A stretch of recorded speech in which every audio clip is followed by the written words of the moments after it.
വേദിയിൽ ഇപ്പോൾ ഉരുൾപൊട്ടൽ ദുരന്തത്തെ അതിജീവിച്ച വെള്ളാർമല സ്കൂളിലെ വിദ്യാർത്ഥികൾ അവതരിപ്പിക്കുന്ന നൃത്ത പരിപാടിയാണ് നടക്കുന്നത്. അതിലേക്ക്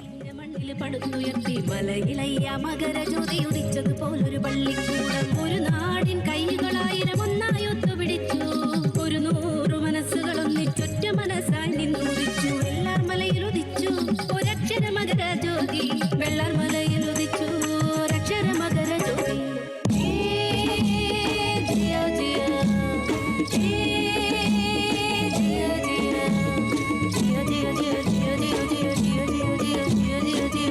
മക്കൾക്കും ചൊല്ലിക്കൊടുക്കോ നാലക്ഷരം തമ്പ്ര, നിങ്ങളുടെ മക്കൾക്കും ചൊല്ലിക്കൊടുക്കോ നാലക്ഷരം തമ്പ്ര.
കണ്ടുറങ്ങുന്ന മനുഷ്യരെ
തകർന്ന വയനാട് വെള്ളാർമല സ്കൂളിലെ വിദ്യാർത്ഥികൾ അവതരിപ്പിച്ച നൃത്തമാണ് കണ്ടത്. നമ്മൾ കണ്ടതാണ് മാസങ്ങൾക്ക് മുമ്പ് ആ വെള്ളാർമല സ്കൂള് തകർന്നു കിടന്ന വിധം. ഏതായാലും അവിടെ നിന്നുള്ള കുരുന്നുകൾ ഈ വിധത്തിൽ നൃത്തം അവതരിപ്പിക്കുമ്പോൾ അത് ഏറെ സ്നേഹത്തോടെ നിറവോടെ മാത്രമേ കേരളത്തിന് കണ്ടിരിക്കാനാവൂ. അത്തരത്തിൽ അവർക്ക് സംഭവിച്ച ദുരന്തം, അതിന്റെ അതിജീവനം, അതെല്ലാം പ്രമേയമാക്കുന്ന ഒരു സംഘനൃത്തമാണ് ആ കുട്ടികൾ അവിടെ അവതരിപ്പിച്ചത്. വെള്ളാർമല സ്കൂളിലെ മിടുമിടുക്കികളായ കുട്ടികളാണ് ഈ സംഘനൃത്തം അവതരിപ്പിച്ചത്. ആ ദൃശ്യങ്ങളാണ് ഇപ്പോൾ പ്രേക്ഷകർ കണ്ടത്.